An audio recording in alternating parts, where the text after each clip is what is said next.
hicimos una lista de 87 atletas con posibilidades reales de clasificarse a los Juegos Olímpicos. De esos 87 atletas, se clasificaron 81. 81. Los otros 6 atletas que se clasificaron no estaban en nuestra lista. Atletas como Marvin Blanco estaban en esa lista, de los 87, que no se pudo clasificar por la lesión, por ejemplo. Atleta como María Gabriela de Esgrima estaba en esa lista, no se pudo clasificar por una disyuntiva que había en la Federación de Esgrima. Y casos como eso, que fuimos revisando. El caso del taekwondo, por ejemplo, era Carlos Rivas, el que estaba proyectado para clasificarse, y clasificó Edgar Contreras. El voleibol de playa masculino era el que estaba proyectado a clasificarse, y se clasificó el femenino. Y ahí explica la diferencia de los 6 atletas que no se clasificaron, pero se clasificaron otros. Las muchachas de la dupla femenina, bueno, sustituyó al femenino, Edgar Contreras sustituyó a Carlos Rivas, etcétera, etcétera. Un grado importante de acierto. A pesar de que a principios de este año, en enero, incluso en conversaciones con el Comité Olímpico, se tenían dudas de que alcanzáramos la meta de 50 clasificados. Sin embargo, ese trabajo de un año, de mucha ciencia, y me remito a lo que decía Omar, se incorporó triada médica a todos nuestros atletas en ruta de clasificación y ruta de preparación Río 2016. ¿Qué implica eso? Su médico, su fisioterapeuta, su psicólogo, a todos. Pero además se montó un programa de seguimiento y control a estos atletas. Pero además se le exigió a las federaciones, directores técnicos, la entrega de los planes de entrenamiento. Yo debo decir con alegría y con responsabilidad que este año ha comenzado a cambiar la forma de relacionarse del deporte federado, de las federaciones, con la institución deportiva. Cuando yo fui a visitar a Estefanía Hernández, que ni siquiera le avisamos, la conseguimos en el gimnasio haciendo pesas, con su entrenador, con su fisioterapeuta, con su masajista, y ahí estaban todos. Y ¿qué hicimos nosotros? Esperar que terminara su sesión de entrenamiento. Y cuando fuimos a España, fuimos donde Yulimar, ahí estaba en una pista de atletismo Yulimar, con una cámara filmando cada uno de los movimientos de Yulimar, revisando las técnicas, revisando la biomecánica, revisando sus lesiones, cómo está su masajista, y ahí está Iván Pedroso dirigiendo el proceso. Eso certifica un poco que cuando las cosas se hacen de la manera correcta, vienen los resultados. Y Caciques de Venezuela es un proyecto que ya tiene más de 2 años. Decidimos inscribir a Caciques de Venezuela en la Serie Mundial de Boxeo. Hace más de 30 años que Venezuela no clasificaba 8 atletas de boxeo a unos Juegos Olímpicos. Bueno, de los 8 atletas, solo Gabriel Maestre repetía en Juegos Olímpicos. El resto de los muchachos son atletas muy jóvenes, sus primeros Juegos Olímpicos. Tuvieron gran resultado, algunos, revisamos algunas debilidades, faltó un poco el trabajo de resistencia especial en algunos atletas, lo vimos en algunas peleas cuando ya en el segundo round algunos atletas nuestros bajaban la guardia, elementos muy técnicos del deporte, de lo que tiene que ver con la preparación física, la preparación técnica. Pero bueno, creo que el proyecto Caciques de Venezuela dice que cuando hay un proyecto serio se comienzan a ver los resultados. Y Finol, yo debo decirlo, 19 años de edad, es un atleta que viene del boxeo olímpico de calle, es un atleta que viene además de Barrio Adentro Deportivo, pero que además pasó por la Escuela Nacional de Talento Deportivo del Táchira. Y que hoy, bueno, se convierte en una figura del deporte venezolano que nos dice cuando hay seguimiento, trabajo de masificación, seguimiento, surgen estos extraordinarios talentos deportivos. Esos 3 casos específicos. En cuanto a las comparaciones, ya yo tengo algunas notas aquí sobre el caso Colombia. Yo quería, antes de compararnos con Colombia, compararnos con nosotros mismos. Cuando me preguntan sobre las comparaciones, yo digo, bueno, hay 2 maneras de compararnos. Nosotros obligatoriamente nos debemos comparar con Venezuela. ¿Qué ha hecho Venezuela antes? Bueno, ya mejoramos Los Ángeles. Pero hay que decir, miren, en los Juegos Olímpicos, después de las 3 medallas de Los Ángeles, en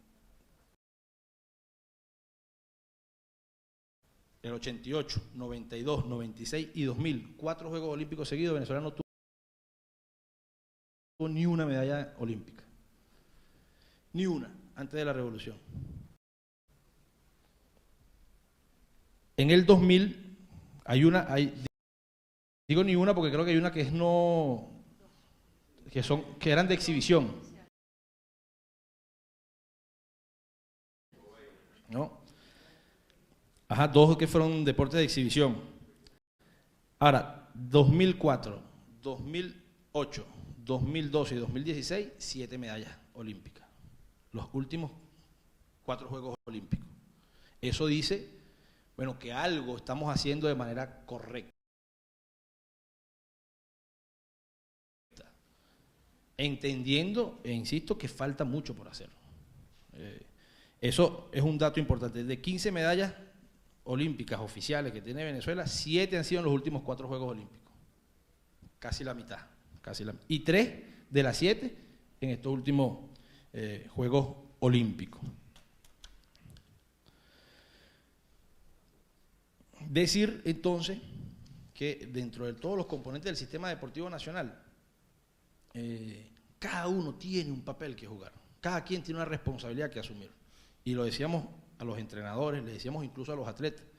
Yo le comentaba hace rato a Umar que yo recibí una llamada anoche de un atleta que participó en los Juegos Olímpicos.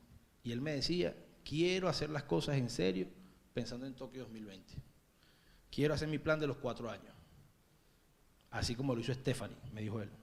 Así como Stephanie trabajó con toda disciplina 4 años consecutivos y tuvo ese logro, yo quiero hacerlo. Atletas que asumen que ha habido algunas debilidades e inconsistencias quizás en el proceso de preparación. Nosotros siempre ponemos el ejemplo de Michael Phelps. Michael Phelps se dice que tuvo más de 10 años entrenando todos los días de manera continua para tener su primera medalla olímpica. Eso siempre se lo decimos a los atletas. Nosotros tuvimos algunos atletas que en diciembre decidieron no salir a prepararse en el exterior porque ellos querían pasar las navidades en su casa. Y tenemos algunos atletas que decidieron pasar las navidades entrenando en el exterior. Y 3 atletas. Los 3 atletas que tuvieron medalla fueron atletas que decidieron pasar las navidades entrenando en el exterior. Los 3. Caso Yulimar, caso Joel Finol, porque todo el boxeo lo dejamos en Cuba preparándose, y el caso de Stephanie.